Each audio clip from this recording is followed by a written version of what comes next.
ముద్దులు చెంకాయించేస్తుంది ముద్దుల గుమ్మ లంగా ఓనేస్తుంది లబ్బరు బొమ్మ పట్టీల సౌండ్ ఇంటే చెమ్మకు చెమ్మ ముద్దుల గుమ్మ బంగారు ఏందమ్మా ఇక్కడ నిరోష జ్యువెలర్స్ ఉందంట, ఎక్కడ ఉన్నది? ఇన్ని అమర్నాథ్లో గుమ్మ సోకులు పడుతుంది బస్తీల మామ కత్తర్ రాకున్నది కళ్ళద్దాలు పెట్టింది చిన్నగా నవ్వుకుంటా మెల్లగా పోతుంది నడుము మడత పెట్టి తొక్కేస్తాదందరినీ మస్తుంటది జబర్దస్త్ ఉంటది రంబ ఓర్ని ఇంత కలెక్షనా?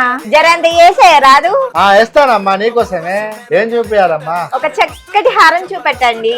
నీకు ఎట్లా కావాలమ్మా? మూలహారం కావాలా, గుట్ట పూసలు కావాలన్నా, జిలేబీ నెక్లెస్ కావాలన్నా, కాసుల పేరు కావాలన్నా? నాకు అవన్నీ తెలియదు. ఒక చక్కటి మంచి హారం చూపెట్టు. ఇవి చూడండి అమ్మా. అంటుంది నవ్వుకుంటే చిన్నగా కన్నాలేసి పంపల్లాలంటారేసి గుంజాల కన్నాలేసి పంపల్లాలంటారేసి గుంజాల ఇవి కదా నాకు కావాల్సింది. ఇంతకీ ఏడికెళ్ళి వచ్చారమ్మా మీరు? మీ వీడియోలు ఇన్స్టాగ్రామ్ లో చూసి వేలంలో నుంచి వచ్చా. ఏ మాటకి ఆ మాట చెప్పాలయ్యా, భలే ఉంది కలెక్షన్. మాకు తెలిసిన వాళ్ళందరినీ మీ నిరోష జ్యువెలర్స్ కి పంపిస్తాను. థ్యాంక్ యూ అమ్మా. ఏంటమ్మా అట్లా చూస్తున్నారు? మీకు కూడా ఇలాంటి జ్యువెలరీ కావాలంటే వచ్చేయండి నిరోష జ్యువెలర్స్ కి.